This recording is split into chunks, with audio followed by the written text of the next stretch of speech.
Hi, and welcome to another episode of our podcast, Women of NetSupport, where we shine a spotlight on different women in the company and their roles and achievements and what they do. So today I'm talking to Emma. Hey, Emma, how are you? Hi, Kat. I'm good, thanks. How are you? Yeah, good, thank you. It's actually sunny, so that's a nice change. It is. I know it feels like summer might finally have started. Or at least spring. That would be good, wouldn't it? We've kind of had wintry weather of late, so that would be lovely. So first of all, do you mind just telling us what your role is and a little bit about the things that you do kind of day to day as part Yeah, of no it? problem. So I'm the executive assistant to the directors here at NetSupport. Primarily Matt Jones, our COO, and Al Kingsley, who is our CEO. But I also look after Andy and Rob on the odd occasion that they need some support, who are our CTO and CIO. I've worked here for about 18 months now. Being an executive assistant or a PA in any business is a really varied role. Yeah, of No course. two jobs look the same depending on how much support your director might need. Basically, you end up plugging any gaps. So whatever might need doing, you do. Mm-hmm. So I guess you have to be quite adaptable and also use your intuition a bit as well to work out what's needed and Yeah, it's a respond to that. massively reactive role. If you're somebody who really likes a structured day and everything looking the same, then this is not the role for you. You can have a plan for the day and it immediately go out the window because something comes in last minute, or a director is in the office and they have completely different plans for what your day might look like. So it's very varied, it's very reactive, it can be quite fast paced. But that is, that does mean that no 2 days look the same. Yeah, absolutely. So it can be definitely a plus for some people, but for others who need it very structured, it would be a nightmare. So it really does depend on how you are and what kind of work environment you like. So can you tell us just a little bit about who you are outside of NetSupport? Yeah, of course. So I am a snowboarder, so I really am motivated by my holidays. So in the winter, that is usually going somewhere very high and very cold, which is not everybody's idea of fun. And then in the summer, I have a camper van, so it usually involves pootling around the coast of Europe somewhere, and just very unplanned holidays. We just take a look the day before what the weather is doing, and that's where we'll go. And then I'm also a runner, so I run quite a lot. I actually ran to work this morning because I'm training for an ultra marathon at the moment. Oh, cool. When is it? It's at the end of May. Oh, okay. So you've got a little bit of time. A little bit of time. Last long run this weekend, and then I start to taper. So I'm starting to question why I decided to do this to myself. I can understand that, but I think it'll be worth it when you've done it, though, like the achievement that you'll feel afterwards. Oh yeah, I mean the smug feeling after running is the only reason that I could put myself through it. Like eating the biscuits. I love it. Yeah, when you feel you've really deserved them. I've absolutely earned this pizza. Yeah, 100%. I love that, and I love that you go snowboarding. And I know you've actually got like a board like on your wall in your office. Yeah, pretty cool. I wish you could see it in the background of my camera, but if I try to move it, then I'll probably. It's just not going to go well. No, exactly. Yeah, but very cool hobby for sure. So how did you get into your role? So I've been a personal assistant or an executive assistant for over 20 years. Wow, that's a long time. Across really varied sectors. I started in the financial services sector as just a general administration assistant, and then an internal vacancy came up for PA to the director, which I went for and got, which was great, and spent about 10 years working in the financial services industry, and then sadly got made redundant. So moved across to the fashion industry and was a PA to the commercial director at Jules. Oh, okay. So think posh wellies. Yeah, you're probably in the right area. Probably which shop we're talking about now. Exactly. Oh, the one with the posh wellies, that one, yeah. The one with the posh wellies, So I spent 3 or 4 years at Jules, which I absolutely loved, but Jules was quite a drive. It was over 40 miles each way. Oh wow. And at that time it was pre-COVID, so we were in the office every day, and it was just a mega commute. Such a different dynamic, isn't it? Yeah, I know. Can you believe it? I mean, the idea of leaving a job because I had to go to the office every day and it was 40 miles away now post-COVID just feels it just crazy. Seems bonkers, but, yeah. At the time it made I was sense, it made sense. And then I moved over to the food logistics industry. Were you like, right, I've got, which industries have I not done yet? Let's try that one. So I moved over to the food logistics industry, which was amazing, but again sadly got made redundant during COVID. And then I went to a charity. Again, different sector, let's tick them all off, before finding myself here. But what I have found is that across all of the different sectors that I've worked, being a PA is the same. All directors need the same support, no matter what they are the subject matter experts in. They have the same areas of need. So diary management, emails, just priority management, support, travel, all of those things, it's the same regardless of what your director is doing. Helping facilitate whatever their role is. You're trying to make it easier as much as possible, basically. Absolutely. It's basically freeing up their time from having to do sort of the more mundane aspects, so that they admin and that sort of side. So that they have more time to do the bit that they are really good at, which is that being the director of insert here. Absolutely. No, that makes a lot of sense. What's your experience been like working? So obviously now you're in tech company, different industry. What's that experience been like? I absolutely love it. I pretty much loved it from day one.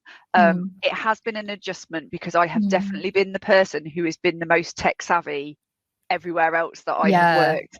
And I am not that person here. I'm probably the least tech savvy in the room most of the time. So that has been an adjustment. But other than that, you get to I get really stretched because I'm learning all of the time. The programs and platforms and technology that we use in our everyday working life here is so advanced, as it should be, as you would expect. So my learning curve on that front has been massive, and I really enjoyed that. So it's definitely been a great experience. Have you had any challenges, would you say, working in a tech company?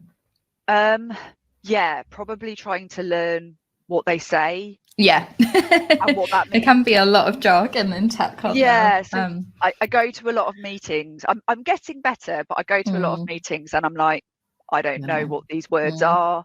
I don't know what they mean. How do you spell them? So that has been like trying to understand the language that surrounds technology has probably been the biggest challenge. No, that makes a lot of sense. And I guess it's also knowing and feeling confident to kind of ask about it, and when's the right time as well, especially if it's like in the middle of a meeting, to be like, sorry, what does that mean? Absolutely. Like trying not to be intimidated when you are often the most junior person and often the only female person in the room. And I mean, then can you just explain? That's a really good point, because I think as an executive assistant, there probably are quite a lot of women who do that role generally, but working within a tech company, you've kind of moved into a more male-dominated space. I mean, fortunately, some of the sectors that I have worked in, like logistics and financial services, they were quite heavily male-dominated. So I'm not somebody who, I was brought up. I'm not massively intimidated by that. It's more the not knowing people, but as soon as you know people and you're comfortable with them, it's different. Absolutely. And it is good to see that there are, I mean, the needle is moving very slowly, but it is moving to getting more women in tech, which is great. Absolutely. So that's brilliant. And are there any kind of particular achievements or anything that you're really pleased with that you've done today? What, at NetSupport or more broadly? Could be anything, at NetSupport or prior. I mean, I think the role of an assistant is always like you're the quiet person in the background. So pulling the strings. Absolutely. I sometimes feel like if everything goes smoothly and nobody notices that you're there, then that's the biggest achievement. It's a different kind of achievement, isn't it, to the obvious? Exactly. This got released, or this was done, or exactly. It's much more subtle. So your achievements are more everybody's achievements. And if things have gone smoothly, like we've got a staff event tomorrow at the office. If that goes well, then you've done your job well. If that goes smoothly, then yeah, absolutely. If nobody notices any transitions or that nobody has any gaps, then yeah, that's the sign it's gone well. Yeah, and exactly. I guess the same with a lot of when we've had like big trade shows and stuff, for example, that you've been involved in organising. If that goes well and logistics plan out. My biggest achievement at NetSupport was the coffee cup carriers that we took to the Met show. Yeah, oh my word, everyone loved those so much. I know. For those of our friends at home, we have a lot of staff that go to Bet, and the coffee order is big. We're talking ridiculous amounts, and it's multiple ridiculous times amount. As well. So I basically ordered like milk bottle carriers that you see the milkman use to carry our coffee order, which got us a lot of attention, particularly at the coffee shop. But I think though, although it sounds silly, it's actually one of those, I think that there are lots of little things like that you do within your role that actually have an impact. So yes, on the surface it sounds hilarious, like I got these coffee cups, but actually they were needed, they were useful, they made that whole process easier, and it's like lots of little things like that build up and make things run more smoothly. It's absolutely taking care of those tiny little details so that everything goes smoothly. And they often are really trivial things like coffee cup carriers, but or like doing a lunch order or something, rather than getting every single person to go on their own to come back to. There's so many things that can just streamline. Yeah, exactly. Those coffee cups, so many compliments. That was definitely the talk when we got back from that. So the last thing I really wanted to ask you was just, what would you suggest if someone was interested in being an executive assistant? How would they get started, or what would be your advice really for them?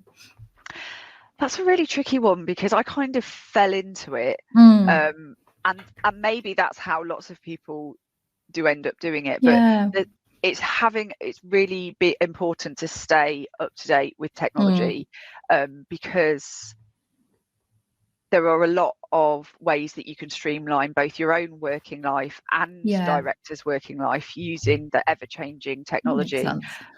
So AI, for instance, when it comes to meetings and transcripts and summaries, like there's so much technology that can make your life easier. And I am a very lazy person, so if there is a way of making my life easier using technology, then absolutely transcripts is a great point, because like if you need to like say take notes from a meeting or whatever, if you can get it to kind of do that, or at least like pick out the key points for you that you can then turn into a report or something, it's just saves so much time. You can take your notes that you've maybe manually made if you've typed them up and dump them into an AI bot, and then ask it to summarize it, or just pull out the actions. Like there's so many things, and everywhere that I have worked, the common theme across all sectors is that using those technologies that we have at our fingertips. Because I've worked throughout. When I first started, I was the only person with an email address.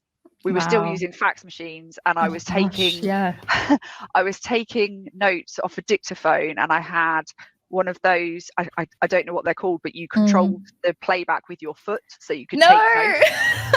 Wow, the place I started in kind of being an assistant was very old school. I mean, not quite typewriters, but very old crazy school. Though, how much tech has developed in that short space of time when you think about it. We're going from fax to, although I mean, if you're in Japan, you might still be using fax machines. They love their fax machines. They do, but like the development has been huge. Yeah, it's really, really big. And then even sort of the we touched on it earlier, that pre-COVID working to post-COVID working has changed the way that people interact with each other. Yes, and tech is more utilised for that reason. Absolutely. And I've gone from a place where you might see your director every day to you maybe see them once a week, once a month, and that changes how you interact and how you support people. So definitely stay on top of like all of the latest things, because even if you're not in a tech company, your director will definitely need support in their tech areas. Absolutely. And then it's just if you're an organized person, then getting to organize somebody else is great. Utilizing those skills that you kind of have. Yeah, absolutely. I mean, I'm not sure that anyone's a 6-year-old saying, "Oh, when I grow up I want to be a personal assistant." But well, you never know, they might watch this and go, that's the one for me. I want to get those coffee cup somebody who likes order and who likes to be able to make order out of the chaos, and this is a really good field. Definitely. And you have the opportunity to work in lots of different industries, which I think is really cool as well. It's a really transferable skill. Workplaces. Yeah, absolutely. It's a really transferable skill. It's not something, I mean, I didn't go to university, so it's not something that necessarily a qualification will help. It's definitely an experience. So if you can get a general administration experience and then kind of hone it down. And that kind of people management skills as well. Yeah, exactly. Prioritization, another massive thing. Being able to understand how to prioritize on behalf of somebody else as well. And then a bit of sorry, go on. I was going to say, and having a bit of a thick skin, because there is a bit of a doctor's receptionist kind of element to, no, I'm really sorry, they don't have time for you today. That's true. Like there is a little bit of being able to manage people without coming across as a idiot.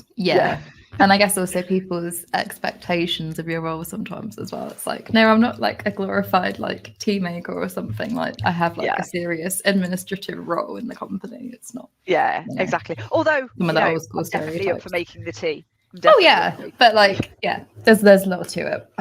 For sure. A lot of facets.